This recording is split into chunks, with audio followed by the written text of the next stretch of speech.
Avant la prière, imbere ko dusenga nashaka gusoma du prophète Isaïe umuhanuzi 53. Yesaya 53. Nashaka gusoma imirongo ya nyuma dore ku murongo wa 11. Yesaya 53 umurongo wa 11. Il verra le fruit. Abonye ibiva mu bise by'ubugingo bwiwe bizomuhaza. Par sa connaissance, mon serviteur umushumba wanje agororoka azotuma benshi baheshwa ukugororoka no kumumenya kandi azokwishira ku kugabitanya kwabo. Murongo wa 12. Je lui donnerai pour héritage. Nico gituma nzomugabanganya umugabane n'abahambaye kandi azogabura iminyago n'abanyenkomezi en récompense de ce qu'il a kuko yasutse ubugingo bwiwe akageza kugupfa agaruranwa n'abanyabicumuro yamara ubwiwe yishize kwicaha ca benshi kandi asabira abanyabicumuro. Jusqu'ici gushika hano iri jambo ryera kandi ry'igiciro ry'Imana iryo mwemu w'Imana yavuze avugira mu kanwa k'umuhanuzi kubiraba Kristo. Ici il est dit qu'il a donné sa vie dans hano haravugwa ko yasutse ubugingo bwiwe akageza ku rupfu kandi ko yaharuranwa n'abanyabicumuro pendant qu'il a porté le péché mu gihe yikorera icaha ca benshi et a intercédé kandi agasabira abanyabicumuro abo gutsindwa. Uwo niwe mwami wacu, niwe mukiza wacu, niwe yabikoze. Et nous voulons maintenant le remercier de tout cœur. Ubu rero turashaka kumushimira n'umutima wacu wose duhagurutse tugasengera hamwe. Seigneur notre Dieu, Mwami Mana yacu, nous te remercions de tout cœur turagushimira n'umutima wacu wose pour le grand privilège kubwo amahirwe akomeye que nous avons de pouvoir nous approcher ayo dufise yo kwegera intebe y'ubuntu kugira ngo tugushimire, pour t'offrir kugira ngo tuguhe ugusengwa. Mwami, pris sur toi nos fautes, wishize ko amakosa yacu n'ivyaha vyacu, twe twagufashe nk'uwakubiswe nk'uwajanjaguwe, ariko ivyo byose byashitse ku bwacu, byashitse ku bwanje. Niwakire ugushimwa Mwami mukundwa, kuko twabaye ab'agaciro cyane mu maso yawe, ku buryo warishe ikiguzi kizimvye cyane kandi waje kuri twebwe kugira ngo uducungure. Wakire amashimwe yibwiye na Mwami, uduhezagire uyu munsi twishize munsi y'ubushobozi bw'amaraso y'umwagazi. Turagusaba, turagutakambira kubw'uburongozi bwa mpwemu yera. O Mana, utuvugishe kandi utugire akagongwe, uhezagire mushiki wacu mukundwa w'agaciro ari mu bitaro, yasavye bice ku mutwaro. Unahezagire imishwaro yashizwe hano kandi izojanirwa abagwaye, uzobane nabo bazoyitwara kandi bakayibazanira. Ubu rero ubane natwe kandi utuvugishe biciye ku ijambo ryawe no kuri mwemu wawe, utange ubuntu ubwo dushobora gutahura mu buryo bwiza, ku buryo tutahura neza. Ndagushimira kuri byose mu izina rya Yesu, amen. Amen. Turicara. Eh bien, rero vous savez que je suis très fatigué. Murabizi ko ndarushe cyane sinshobora kuvuga ibintu byinshi uyu munsi ariko ndashimira cyane umwami kubwo ubuntu yatanze ku ruhande rw'igihugu rumwe gushika ku rundi gushika ku mupaka wa Kashmir ku buryo bw'uko turashobora kubona imisozi iri ku rubura ya umusozi ya Himalaya naho twavuga gushika hariya hakurya ku iherezo ry'isi turashobora kubona abantu bashobora bicaye mu ihema ryubatswe mu buryo bwa kera. Hanyuma Mwene Data Smith yavuze ati Mwene Data Frank abo bose baje kwizera biciye ku bukozi bwawe nagize ubwoba. Hanyuma ndiyumvira ati nta na rimwe ati ntiwigeze ushika muri kino kibanza ariko Mwene Data avuze iki. Hanyuma arasigura mu majambo make ngo udutabo two mu Congereza utwo twakwiragije twakoze igikorwa kitokwiyumvirwa ku bihumbi no ku bihumbi byinshi by'abantu. Byuguruye inzira, byugurura ugutahura, byuguruye inzira, bigorora inzira, byugurura no gutahura ico Imana yakoze buce mu bukozi bwa Mwene Data Branham. Nimba kuno muhingamo ata muntu yoba azi ibyo hariho umuntu atazi ibyo Imana ikora ubu n'ibyo ibandanya gukora, rero nankeka muraza kubishigwamwo mu ncamake mu byo Imana yasezeranije kandi mu byo isohoza. Murazi igihe tuba turi hafi y'ibyo bihugu bya Nepal, hanyuma ukaba uri hafi yo kuraba no mu Bushinwa, hanyuma ukaba wararonse n'ubutumire mu mugwa mukuru wa Nepal mugo rugendo kugira ngo tuvugeyo ijambo ry'Imana kandi imiryango ikiyugurura. Aho ndazi ikintu kimwe, nuko ijambo ry'Imana nyine nk'uko ryahishuwe ryategerezwa kuvugwa rikabwirwa amahanga yose kugira ngo bibabere icabona. Umuntu rero yumvire yuko ibi n'ibindi bitegereza gushika, rero ndabasaba mbega Imana yo kora guheraheza, mbega Imana yo ha guherahereza umugeni, mbega yo kora ibyo guheraherezwa umugeni atarahamagagwa gusohoka ngo ave mu mahanga yose mu ndimi zose no mu bihugu byose? Canke Imana mbega yokora guheraherezwa ukurangizwa atamugeni? Ndavuga yuko umugeni abanza guhamagarwa gusohoka imbere yuko Imana yigaragazwa mu buryo bw'indengakamere hagati muri we. Nico gituma birakwiye kuja mu isi yose tukavuga ijambo ry'Imana ryera ry'Imana.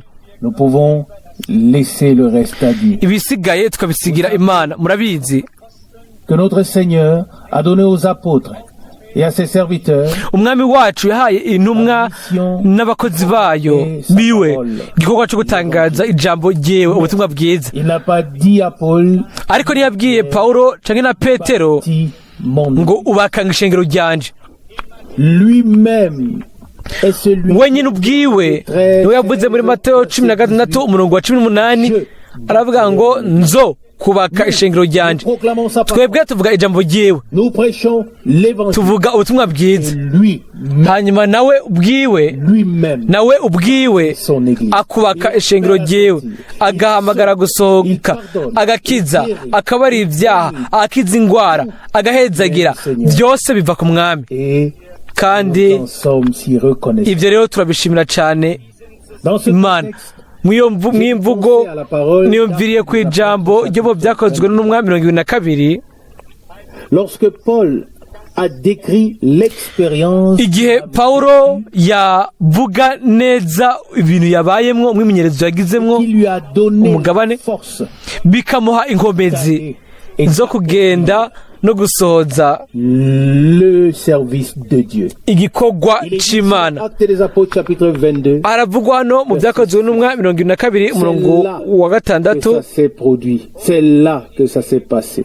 Ngo Comme j'étais en chemin et que j'approchais de Damas vers midi. nuko nkigenda nshitse hafi y'Damasiko hari nko mu mashoka umuco uhambaye uza giturumbuka uvuye mu ijuru unkayanganira ijya nino. Umurongo w'indwi, Et j'entendis nikubita hasi numva ijwi rimbaza Saul, riti Sauli, Sauli, umpigira iki? Verset 8. Je répondis. Umurongo w'umunani, nanje ndabaza nti Il me répondit. urindega mwami?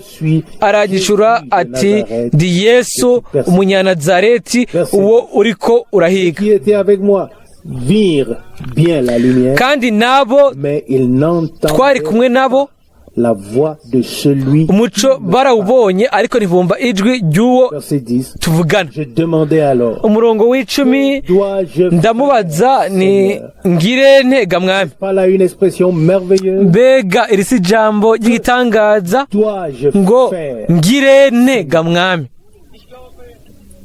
Je crois que c'est l'attitude Ndizera ko serviteur de Dieu. niyo nyifato y'umuntu L'attitude w'Imana, qui lui a été donnée inyifato yahawe de son appel. igihe ahamagawe n'Imana ngo ngirene ushaka ngo nkore iki ga mwami? Un véritable serviteur de Dieu Umukozi w'Imana by'ukuri ne conçoit pas un programme. ntashiraho gahunda ziwe, ariko arabaza shebuja wiwe Qu'il envoie. uwamuhamagaye akamurungika. Mbega amusaba iki? Amubaza iki? Ati ngiri iki, nkora iki ga mwami? Et quand j'ai dit cela, Hanyuma igihe nasoma ibi je dois quand même dire nanje ntegerezwa basi kuvuga yuko iyo nyifato nyene, formulation izi mvugo nyene zishobora gusohoka mu mutima wanje zigasohoka mu kanwa kanje. Amen. Que veux-tu que je fasse? Ushaka ngirene ngiriki? Ngirene ga mwami? Atari ibyo abantu, atari ibyo jewe shaka, ariko ushaka iki? Ngo ushaka ngo nkore iki ga mwami? Ce qui est dans ton Ni giki kiri mu mugambi wawe w'agakiza? Que veux-tu? Ushaka gukora iki biciye muri jewe? Amen. Et la réponse est Nyishu nayo ni umurongo w'icumi. Alléluia. Umwami aramwishura. Alors le Seigneur me répond. Haleluya. Ati va hasi Et va à Damas. ushike i Damasiko. Tu recevras des informations sur tout Niho uzobaririrwa qu'il t'a été ordonné. ivyashinzwe kuzokora. Là, tu recevras des Ngo informations aho niho uzobaririrwa ivyashinzwe kuzokora. Ça, c'est un appel divin. Uwo niwo muhamagaro w'Imana. Un envoi divin. Uku ni kurungikwa n'Imana. C'est un mandat divin. Iki ni igikorwa c'Imana. Là, il Ngo t'a dit aho niho uzobaririrwa, aho niho uzobaririrwa ce qu'il t'est ngo ordonné. ivyashinzwe kuzokora, ngo ivyo wategetswe vyose gukora. Je me souhaite de la part de Dieu ndipfuriza bivuye ku Mana ukubona neza, ugutahura neza mu buryo bwuzuye igikorwa c'Imana muri kino gihe. Que veux-tu que je fasse? Ushaka ngire ntega mwami? Ngo genda. Il te sera dit Ngo uzobwirwa ordonné. ibintu byose wategetswe gukora. Remercié soit le Seigneur. Hashimigwe umwami. Sauli A été frappé par la lumière éclatante vers midi. yakubiswe n'umuco wakaka cyane Nous qui avons entendu le message mu masaha sita. Twebwe abumviriza ubutumwa bw'igihe cy'iherezo bakabwizera nous croyons de tout cœur. cyangwa babwizeresha umutima wose Que frère Branham ijambo Mwene Data Branham yakunze kuvuga kenshi en effet valable. ibyo umuhanuzi Zekariya rirafise agaciro mu gihe cy'umugoroba. Umuco uzoseruka. Yeremiya 14:62. Ubu tubaye mu munsi w'agakiza. Uwo munsi urafise intango kandi uwo munsi urafise n'iherezo. Mu gihe cy'umugoroba umuco waraje biciye ku guhishurirwa kwa Yesu Kristo, kandi biciye ku guhishurirwa kw'ijambo ry'ubuhanuzi iyo twaronse. Turashobora kubyizera umutima wacu wose, tugashimira Imana ku bw'ibyo. Ubu rero aravugwa hano mu bibandanya mu byakozwe n'umwami 22 umurongo wa 12. Umugabo yitwa Ananiya yubaha Imana mu kumvira ibyagezwe, yashimwe n'abayuda bose babayo. Aza aho ndi, amagarara hejuru arambarira ati, mwene data Sawuli, humuka.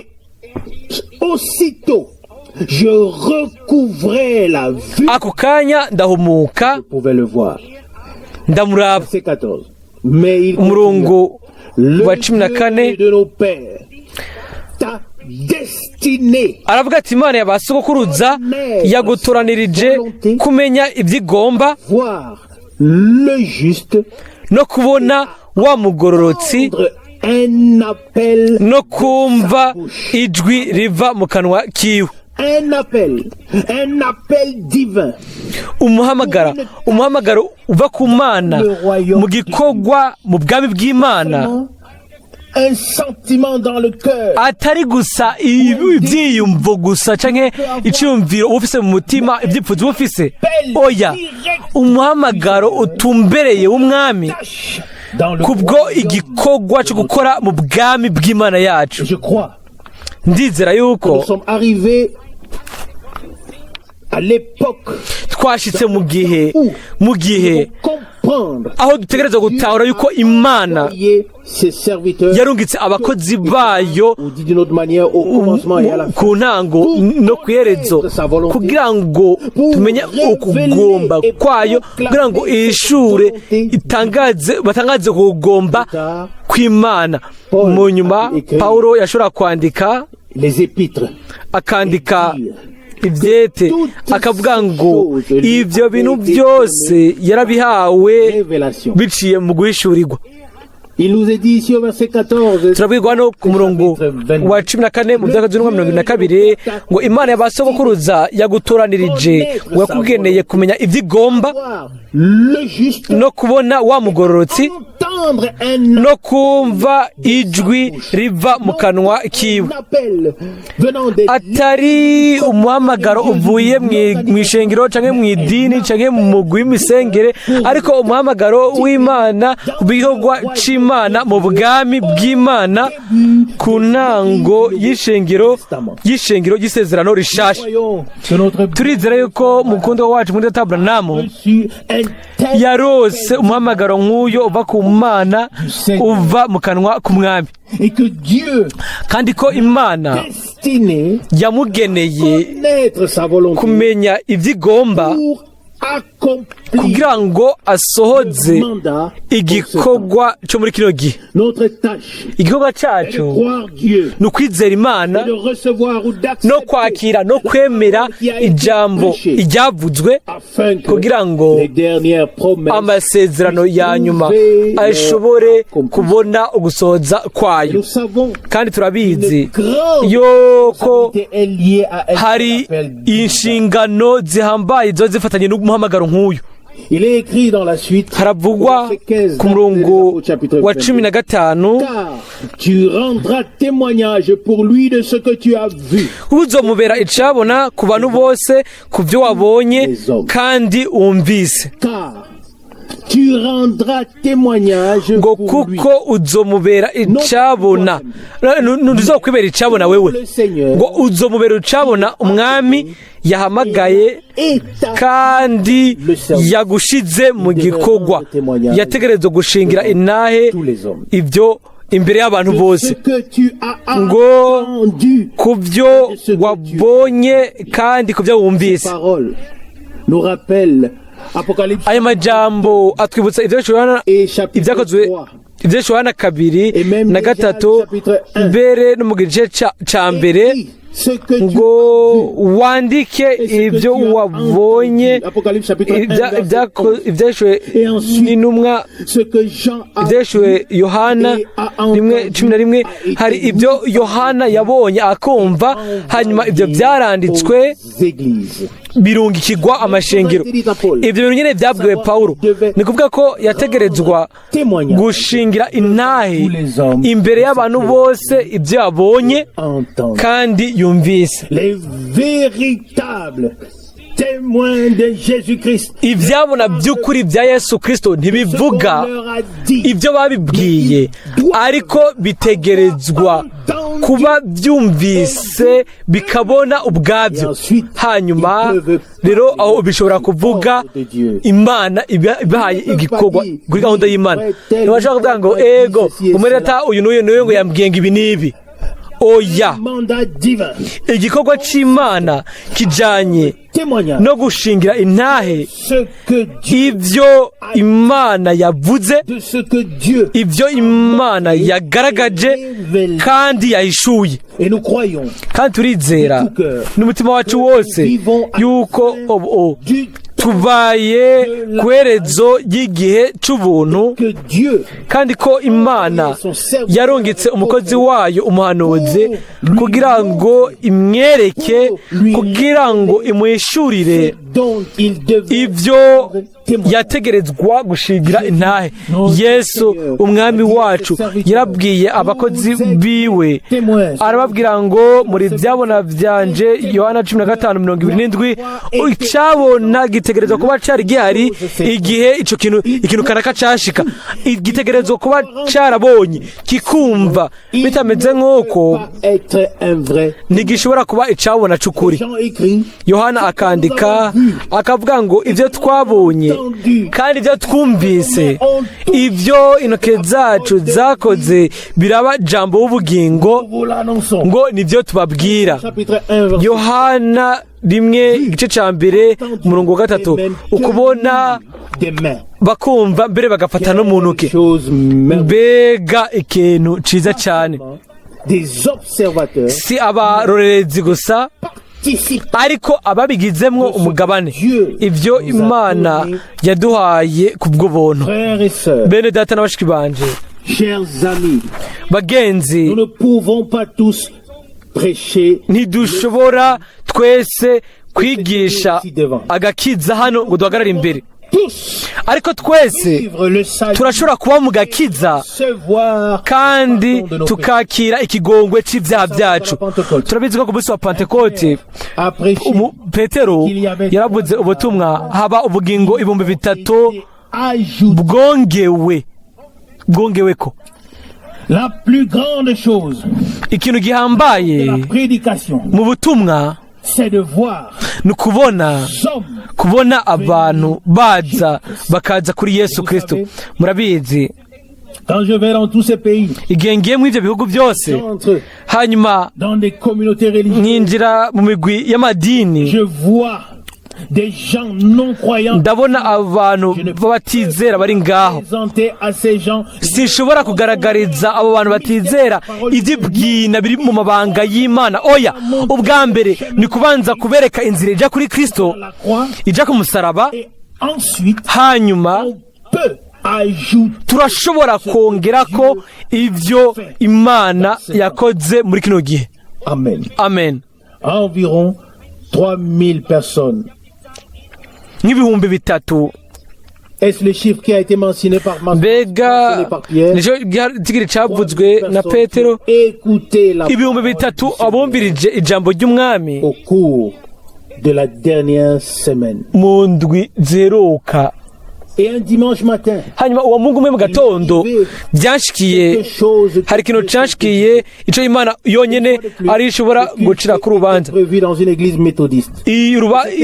Ikoraniro ryageza kuba mu ishengero ry'Abametodiste, ni muri ico gihugu aho umuntu umwe ashitse bose baratumirirwa, hanyuma bagahitamwo aho iryo koraniro ritegerezwa kubera. Hanyuma jewe uwo mungu mu gatondo naragiye ngenda kuri ico gikorwa c'Imana, une seule parole à dire. ntafise ijambo na rimwe ryo kuvuga. Hanyuma ndavuga ati none mwami ndabatwariye iki? Hanyuma nugura Bibiliya hano n'ahandi nta kintu na kimwe cyasa nikingiye ku mutima canke ko ndagishiriwe na mwemo. Murazi ibyabaye neza inyuma yuko indirimbo zari zeje kuririmbwa, abo bantu bavugiye hamwe bavuga imyaturire y'ibyo bizera. Je ne l'ai plus répété depuis de nombreuses années. Sinari bwabisubiremwo imyaka myinshi, mbere no mu gihe canje no mu migwi y'abaprotestanti twari dufise iyo mvugo nk'uko ngo ndizera, twavuga ngo ndizera ishengero rimwe rya rusange y'isi yose ry'intumwa. Hanyuma barasenga ngo ndizera ishengero ryera ry'intumwa ry'abakatolika. Hanyuma igihe iryo sengesho ryari rikozwe nk'uko, murashobora kwibaza sinari nkeneye kurondera igisomwa ubwo nyene. Inyuma yo kwatura ibintu nk'ibyo by'imyizerere narahamagawe kugira ngo nzane ijambo. Shaka kubabwira yuko umurongo wa mbere nasomye, umurongo wo muri Yeremiya 51 umurongo w'indwi, ngo Babiloni cari igikombe c'izahabu mu kiganza c'umwami coraho, bwo koraho, ngo kiboreza amahanga yose, ngo amahanga yanyweye kuri iyo vino, nico gituma amahanga yatakaje yazimiye ubwenge. C'était le premier texte biblique. Ni cyaje gisomwa ca mbere ca Bibiliya nasomeye hariya. Et peu m'importait que cet homme donne soudainement une petite tape sur l'épaule. Uwo mugabo yo nkora ku bitugu cyangwa tongora ku bitugu, ivyo ntacyo byari bikimbwiye mu uwo mwanya. Nari ndabizi yuko atari kugwa canje ariko kari kuwa c'Imana. Rero nta kundi kuntu ariko bigenza kiretse gutangaza ukuri gutunganye. Hanyuma nabwiye abantu nti inzira yo kugaruka ntica i Roma ija i Yerusalemu, aho niho intango yabereye. Sishobora gusubiramwo byose ubu hano, ariko ndiyumvira yuko ntimwigeze mubona mw'ishengero abantu basohoka bihuta nk'uko byagenze kuri iyo nshuro. Izindi nshuro bansabye ngo sohoke ndamutse abantu bose, ariko aho ubwo bwobwo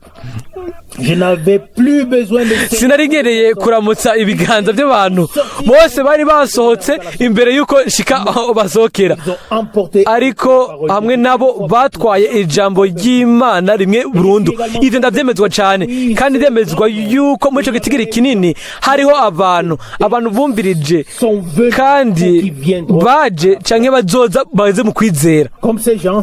Nk'abo bantu ni gute abo abantu bashobora kumenya ukuri nimba kutigeze kubwirwa?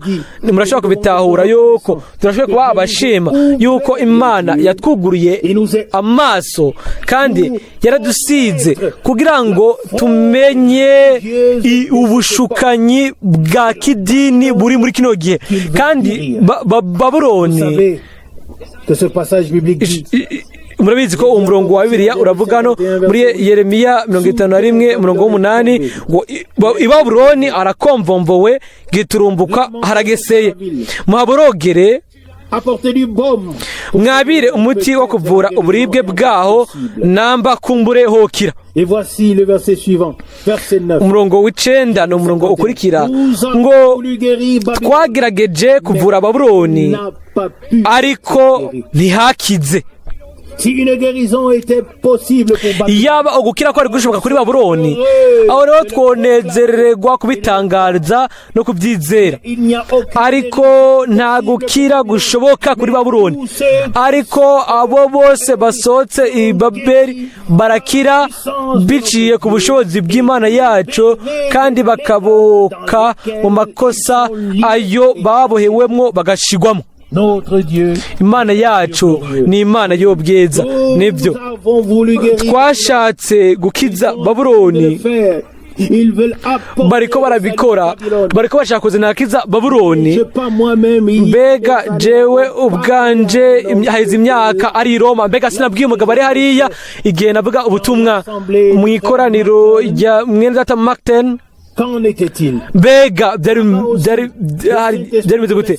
hari naho mwe muyera ategerezwa gusukwa, ni kuvuga i Vatikano. bagenzi, twashatse gukiza Babuloni ariko ntibyashoboka. Babuloni ntikira, ntishobora gukira, ntishobora gukizwa. dufise igikorwa cyo kumvikanisha umuhamagaro ngo mwebwe bantu banje, sohoka muve muri we, ngo mwitandukanye, nimukore ku kintu na kimwe gihumanye. Abikorino ba kabiri igice cya 17 kugira ngo ntimushikigwe n'ibyago byewe. hano muri Yeremiya 51:9 ngo twagerageje kuvura Babuloni ariko ntihakize. reka tuhahebe, umuntu wese niyisubire mu gihugu cyabo, kuko iteka haciriwe ko rishitse no kwijuru. Puis vient le verset 10. hanyuma hacaza umurongo w'icumi, uhoraho la justice de notre cause, yerekanye ukugororoka kwacu. enda nimuze twamamaze Siyoni igikorwa cy'uhoraho imana yacu. atari i Babuloni ariko i Siyoni, mu gisagara cy'Imana nzima. haleluya! aho ubwoko bwahamagariwe gusohoka i Babuloni bukoranira. aho niho hari umuco, aho niho hari agakiza, niho hari ubuntu, niho hari kubohoka, niho twabiherewe, kandi aho niho dushaka guhera imana yacu amashimwe ayo ibereye. umurongo wa 10 ngo uhoraho yerekanye ukugororoka kwacu. ukugororoka kwacu ni ukwiwe, twabaye igice cy'igikorwa ciwe. umwami yerekanye ukugororoka kwacu. nimuze twamamaze i Siyoni igikorwa cy'uhoraho, ngo ubwami buganza koraho imana yacu. nubwo twashaka kubitangariza i Babuloni, ntibashobora kubyumva ngo babyumvirize. bumviriza gusa abumvirije umuhamagaro w'Imana, nka Sawuli yarawumvise, aravuga ngo mwami, ngo ushaka nkoreki. uko niko umwana wese w'Imana uwumvise umuhamagaro uva ku Mana ategerezwa koza kuri yo, akavuga ngo mwami ushaka nkoreki.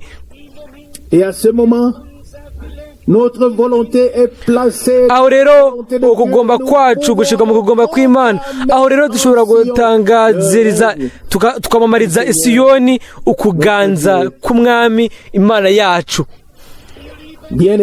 bakundwa, Imana ni Imana yizigirwa, ni Imana y'ukuri, ni Imana y'inyembabazi, yumvikanisha umuhamagaro wa nyuma, kandi ibyo ni mu bihugu byose kugira ngo ahamagarire gusohoka. kandi ni gusa igihe umuhamagaro wo gusohoka uzomaze kuba, niho ibintu bya nyuma bizoba muri abo bahamagariwe gusohoka. abasigaye bose, ibisigaye byose n'amajambo gusa ari mu kirere, kandi ibintu byakuwe mu mvugo yabyo bwite. rero reka tuvuge ukuganza kw'umwami imana yacu i Siyoni, kuko yaduhaye umuco, si uko twari beza gusumba abandi, ariko ni kubera yuko imbere yuko isi iremwa yari yatugeneye kuraba ubwiza bwiwe. Nico gituma yaraduhamagaye, nico gituma yatuvugishije, nico gituma twumvise umuhamagaro wewe kandi tukakira ubutumwa bwiwe, kandi ko twasohotse tukikorera isoni z'umwami imbere hanze y'ikambi. Mwami ashaka kuduhezagira twese hamwe, adufashe kandi ashire ku mutima igikorwa ciwe, umutima wacu igikorwa ciwe, kugira ngo dushobore kuja no ku mpera z'isi tujanye ubutumwa bwo bwiza je busa n'ubw'agaciro cane mu buryo bukomeye. Mbega Imana yakoze iki muri kino gihe kugira ngo idufashe, kugira ngo itwereke inzira nziza. Ntiduhazwe no kumushimira, ariko dukora ibyo dushoboye byose kugira ngo duhamagare abandi, tubabwire ibyo umwami yakoze. Pawulo yarungitswe mu banyamahanga. Singifise igihe cyo kubandanya nsoma ico gisomwa, ariko umurongo wa 21 uravuga mu byakozwe 21 car je t'enverrai au loin vers les païens. Aranyishura ati genda kuko nzogutuma kure ku banyamahanga. Uwo wari wo mugambi w'Imana ku ntango, kandi ni wo mugambi w'Imana ku iherezo. Ibihugu vya kure cyane, abantu bose bategerezwa kumva ivyo Imana yakoze mu gihe cacu. Umwami abahezagire mu buryo burushirije, kandi akize abo bose batarakizwa, akize abo bose bakeneye gukira kw'ingwara, kandi ahezagire abo bose bamusaba. Nihari kugira ngo abikore kubwo buntu. Umurongo wa 15 mu byakozwe 22, kuko uzomubera icabona ku bantu bose ku byo wabonye kandi wumvise. Kubwo buntu bw'Imana yacu turashobora kugira umugabane muto mu byo Imana ikora muri kino gihe, kandi turabimushimira cyane. Abahezagire mwese kubwo buntu. Amen. Turahaguruka kugira ngo dusenge. Data uri mu ijuru, ensemble nous venons au trône de twese hamwe tuje ku ntebe y'ubuntu. Et te remercions de tout cœur. Turagushimira n'imitima yacu yose de ce que le rideau yuko igihozo cyatabuwe. O Mwami wezigegwa, umucunguzi wacu, lorsque tu es mort à Golgotha, igihe wapfa i Golgotha ugasemberera ngo byose birarangiye, le rideau du temple s'est déchiré. Igihozo cyo mu rusengero caratabutse guhera gushika hasi. Inzira yari yuguruye, bose bashobora gutahura yuko warugeze ahera muhera hahera. Et alors, à partir de là, guhera aho inzira yari yugurutse. Oh Mana, urazi imitima y'abataritse ibiganza. Nous voulons des conversions. Mwami, turashaka guhindukira mu buryo bwa Bibiliya. Oh Mana, devenir croyant, tukaba abizera nk'uko byagenze ku ntango. Que ton évangile, ubutumwa bwiza devienne une puissance, bugacika ubushobozi bw'Imana mu buzima, mu mitima yabo bose bakwizera. Bien-aimé Seigneur, Mwami dukunda, uduhindure udukorere ukore byose ubigire bishasha utubabarire ntutureke ngo tubandanye nk'uko twabigenjeje gushika ubu ubuntu bwawe bushobora gukora mu bushobozi kuri twebwe kandi muri twebwe kandi ko mwemu wawe yera n'amaraso yawe y'igiciro bishobore gusohoza igikorwa cy'ubushobozi cy'ubuntu muri twebwe twese kuko turashaka guma duhagaze imbere yawe igihe uzogaruka turashaka kuba twiteguye igihe uzohamagara abawe ngo baduge mu bwiza bwawe mwami dukunda utugirire ubuntu ubimpe kandi ubihe abo bose bataritse ibiganza kuri twebwe twese mwami twishize kuri wewe udufate nk'uko turi kandi uduhezagire ndagusabye mana muri kino kibanza kubwo indwi zitatu zeruka kubwo amakoraniro yose kubwo ubugingo bwose bwakirijwe kubwo abantu bose bashikiriwe abo bose bumvise ijambo ryawe ubutumwa bwo muri kino gihe ubahezagire bose ijambo ryawe ntirisubire kuri wewe ubusa ariko uduhezagire muri kino kibanza uduhembe twese mwami udushire mu bumwe bwa mwemu no mu masengesho mu rukundo rwa mbere rw'Imana hamwe nawe kandi na bamwe hagati yacu mwami kugira ngo ushobore kwigaragaza ushobore kwishura kandi wiyumve neza hagati muri twebwe mwami turava mu buntu kandi uduhezagire mu butonzi bw'ubuntu bwawe mu izina rya Yesu amen amen